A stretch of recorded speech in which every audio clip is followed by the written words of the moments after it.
Many are predicting that the worst is yet to come, which is unfortunate, said one person here. Until now, they've enjoyed the reputation of being the nation's icebox. Watched a burglar in his home this morning by webcam. As a journalist of over 25 years, stories are what make my world turn. Reporting live from the Dallas newsroom tonight, Jeff Crilley, Fox 4 News. But in 2008, I took the jump from my familiar life and started a PR firm from my home. We're talking about anyone with a camcorder like the one I'm using becomes a television network. We started slowly growing the company, and we now have over 100 clients, and we've branched into the world of live digital broadcasting. I now own 8 different TV studios and have a huge team, and the stories that I now get to share are sometimes the most important of my life. Life has a funny way of coming around full circle. This is the Jeff Crilley Show. Welcome to my show.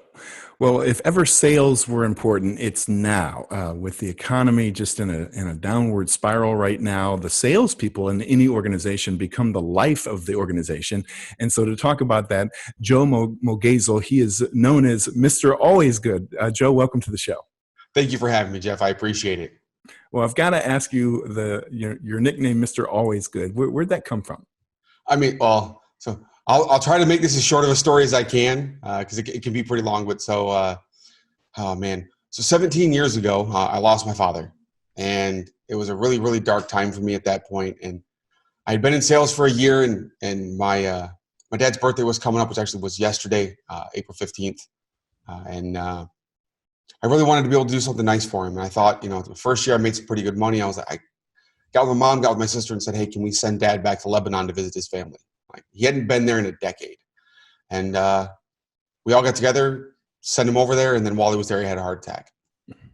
And but after that was when I went through a really dark period. And I kind of started questioning whether or not I was even good at sales anymore. Because, like, when you're not good head-wise, you're not in a happy place, you're not confident, you can't sell. And all I heard was 2 weeks guaranteed pay for a training. I didn't listen to what the training was. I wasn't really paying that much of attention. I just figured 2 weeks will let me know whether or not I even want to be in sales. And happened to be the 7 Habits of Highly Effective People. And 3 days into it, I'm doing a homework assignment. And it was like I got hit with an epiphany that it was my choice. Like, my father's passing was a stepping stone or a stopping stone. It was my choice. And in that moment of feeling good, and I realized that there was everything in my life that year that I could have been happy for, that I could be proud about accomplishing. And I just made a commitment to myself that I was going to, from that day forward, if you asked me how I was going to answer, I'm always good. And it's stuck ever since. And by the time I met my wife in 2006, the gas station attendant used to greet me, Mr. Always Good. And I would greet him back, Mr. Always Fine. And she was like, what's that? And then eventually it turned into a mantra. And then really realizing how that could spread throughout the different teams that I had been working with and then leading in sales. And it was like, I could do more with this. We could do more with this. And that's when we started our business.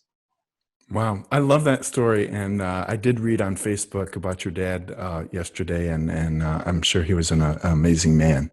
Well, one of the things that I'm really impressed with is how motivational you are. And I was watching one of your YouTube clips the other day, and we're going to roll just a little clip from that. Right now is the time where us salespeople need to carry the burden, the financial burden on our backs right now.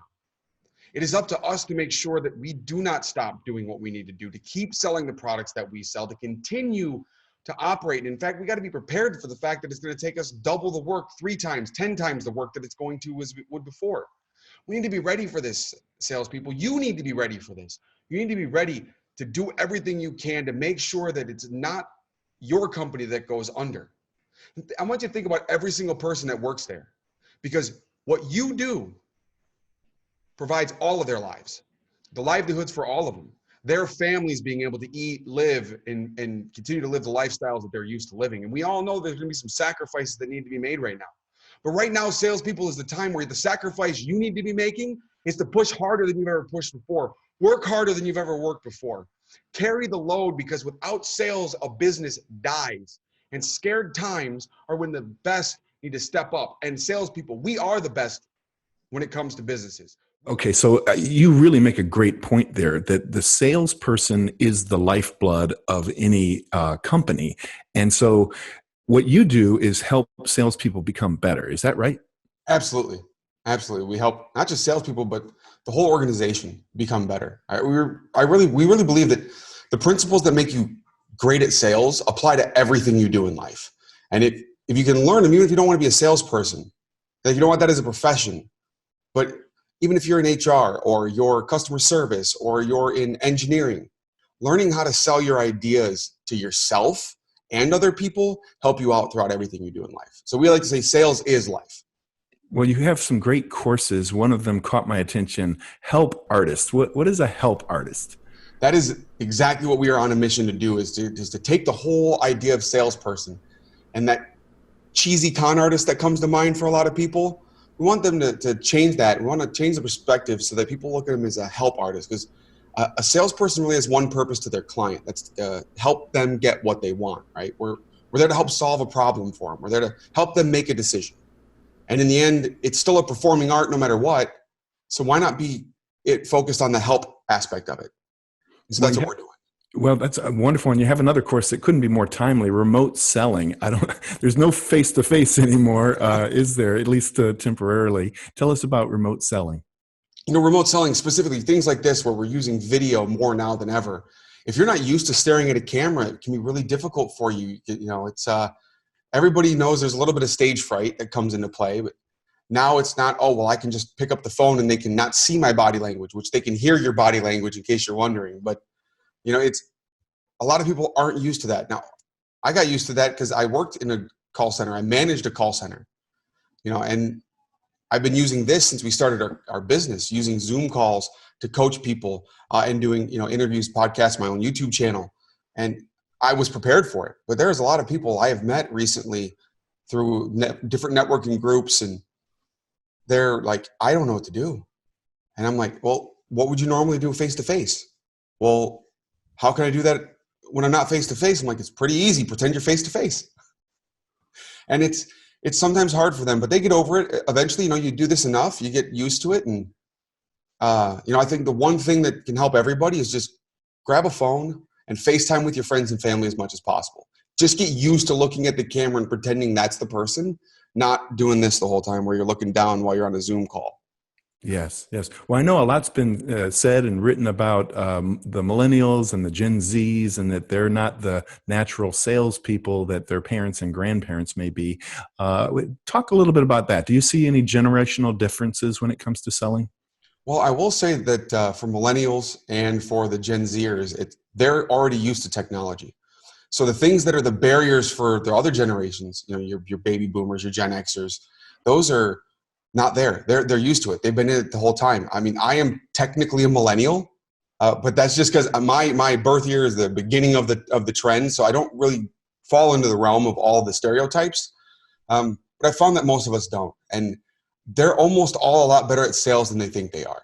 They just don't realize what sales is. So I want to real quick take a different side story about this. But if I was to ask you, Jeff, what's your favorite Italian restaurant? And then I asked you to describe your favorite dish at that place. By the time we're done with it, you've sold me on why I should go there. But people don't think of that as sales. Wow. That's a powerful way to put it. I'm afraid we're almost out of time, Joe. I want to put your website up. And can you spell the domain name? Because I know it can be tricky. Absolutely. So it's AllwaysGood. That's ALL waysgood.com. And you can take the first 3 courses for free. Also, anybody who's a listener of your show, if they reach out to info@allwaysgood.com, they'll receive a free copy of our ebook and a free strategy session. Wow. You're amazing. Well, thank you so much for blessing us with your wisdom. And thank you for the story about your dad. That was really heartfelt. You're welcome. You're welcome. Thank you very much for having me. He's here with us right now, actually. Amen. Absolutely. Thank you so much. It was a pleasure being here. You bet. That's it for now. We'll see you next time. Bye-bye.